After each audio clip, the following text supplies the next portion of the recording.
नमस्कार मंडळी, माझ्या चॅनलमध्ये तुमचे मनापासून स्वागत आहे। आज मी जन्माष्टमी पूजाचा ब्लॉग तुमच्यासोबत शेअर करणार आहे। इथे असे डेकोरेशनची तयारी सुरू आहे। माझ्या मुलांनी आधीच सगळे बलून इथे फुगवून ठेवले होते, कारण आम्ही दरवर्षीप्रमाणे डेकोरेशन हे बलूनचेच करतो। सकाळी पहाटे उठून देवाची पूजा अंघोळ घालून घेतली। त्याचबरोबर सगळे कामे झाल्यावर दुपारी 4 वाजतापासून इथे आम्ही पूजेची मांडणी करायला सुरुवात केली, कारण पूजेची मांडणी करायला भरपूर वेळ लागतो। इथे असे डेकोरेशन करून घेतले होते। स्टँडवर ठेवून सगळी पूजा मांडणी करायची होती।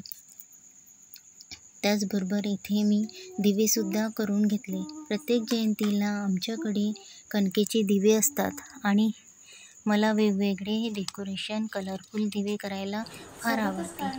एका ताटामध्ये प्रसाद आहे, सगळे एका ताटामध्ये काढून घेतले। अशा प्रकारे पूजेची इथे मांडणी करून घेतली।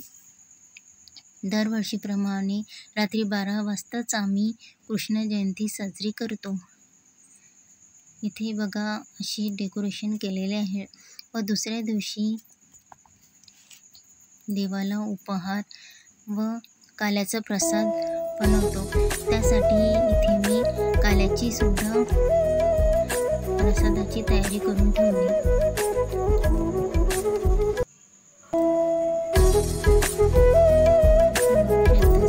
काल्याची तयारी झालेली आहे। अशा प्रकारे आईचे काल्याचे भजन सुद्धा इथे सुरू आहे।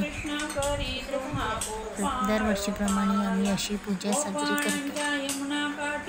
तुम्हाला जर माझा व्हिडिओ आवडला असेल तर लाईक, शेअर आणि सबस्क्राईब करायला विसरू नका।